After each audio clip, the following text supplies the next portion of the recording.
धरती कहे पुकार के, मातृभूमि की रक्षा करो, बिना स्वार्थ के रक्षा करो, बिना स्वार्थ की। जय भारत, जय भारती। आज हम क्रांति यानी 1857 क्रांति के बारे में पढ़ेंगे कक्षा 8वीं में। तो दिल्ली में बहादुर शाह द्वितीय ने 1857 क्रांति में भूमिका निभाई। लखनऊ में बेगम हजरत महल, कानपुर में नाना साहेब, झांसी और ग्वालियर में लक्ष्मीबाई और तात्या टोपी, और बरेली में खान बहादुर खान, इलाहाबाद और बनारस में मौलवी लियाकत अली, और बिहार में कुंवर सिंह। इन्होंने 1800 क्रांति में अग्रणी भूमिका निभाई। क्रांति क्या है? क्रांति है क्या? वह बहुत भारी परिवर्तन या उलटफेर जिसमें किसी व्यवस्था या स्थिति का स्वरूप बदल जाए। भारी उलटफेर, इंकलाब, रिवॉल्यूशन, क्रांति। राजनीतिक परिदृश्य में वह स्थिति जिसमें विद्रोह द्वारा शासन में परिवर्तन हो जाए। किसी भी क्षेत्र में भारी परिवर्तन होता है क्रांति में। अंग्रेज भारत क्यों आए? क्यों आए थे? व्यापार के लिए आए थे। 31 दिसंबर 1600 ईस्वी को ईस्ट इंडिया कंपनी की स्थापना की गई तथा ब्रिटेन की महारानी एलिजाबेथ प्रथम ने कंपनी को भारत के साथ व्यापार करने का आज्ञापत्र दिया। अंग्रेज ईस्ट इंडिया कंपनी ने कप्तान हॉकिंस और सर टॉमस रो के प्रयासों से भारत में व्यापार शुरू किया। कंपनी ने 1611 में मछलीपट्टनम में अपनी पहली व्यापारिक फैक्ट्री स्थापित की। तो ये व्यापार के लिए आए थे। तो भारतीय परेशान क्यों थे भाई? अंग्रेजों से परेशान क्यों थे? या फिर इस क्रांति तो हुई थी 1857 की प्रथम क्रांति, प्रथम स्वतंत्रता संग्राम, इसके कौन से कारण थे?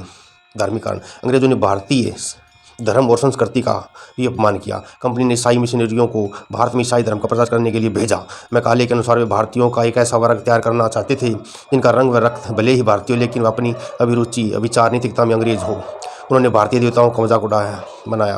1885 ईस्वी में धार्मिक अयोग्यता अधिनियम द्वारा ईसाई धर्म स्वीकार करने वाले भारतीयों को ही उनके पिता की संपत्ति में हिस्सा दिए जाने से भी ईसाई धर्म का प्रचार हुआ। अतः भारतीय जनता में अपने धार्मिक मामलों में हस्तक्षेप किए जाने के कारण असंतोष पैदा हुआ। सैनिक कारण। 1857 ईस्वी में कंपनी की सेना में भारतीय सैनिकों की संख्या काफ़ी अधिक थी, किंतु भारतीय सैनिकों को यूरोपियन सैनिकों की तुलना में कम वेतन मिलता था। 1856 ईस्वी में कानून पारित करके भारतीय सैनिकों को विदेश में भी भेजा जाने लगा, जबकि उस समय भारत में समुद्र पार जाना धर्म ही माना जाता था। अतः भारतीय सैनिकों में असंतोष की भावना पैदा हुई। तत्कालिक कारण। 1856 ईस्वी में कंपनी सरकार ने सैनिकों को नई बंदूकें एनफील्ड राइफल दी। इन बंदूकों में प्रयोग होने वाले कारतूसों में गाय व सूअर की चर्बी का प्रयोग किया जाता था तथा उन्हें मुंह से छीलना पड़ता था। जब भारतीय सैनिकों को इस बात का जानकारी मिली तो वे क्रोधित हो गए, क्योंकि यह बात उनके धर्म के विरुद्ध थी। तो परेशान तो थे सभी भारतीय। करिए प्रतर्क 2। अंग्रेजों ने जब भारतीय किसानों पर अत्यधिक कर लगा दिए तो उनकी तथा उनके परिवार की स्थिति क्या रही होगी, इस पर अपने विचार कीजिए। तो भाई लॉर्ड कॉर्नवालिस ने 1797 में स्थायी बंदोबस्त लागू किया। इसे सूर्यास्त कानून नाम दिया गया। कंपनी की भूराजस्व व्यवस्था ने किसानों को भूमिहीन बना दिया। 1852 में लॉर्ड डलहौजी ने 21,000 जागीरें जब्त कर ली। तो ऐसी नीतियों ने सामान्य जनता को बहुत परेशान किया, पीड़ा दी और भुखमरी की कगार पर पहुंचाया। ऐसी स्थितियाँ थी। 1857 ईस्वी क्रांति के प्रतीक के रूप में किसे चुना गया? कमल के फूल और रोटी को चुना गया।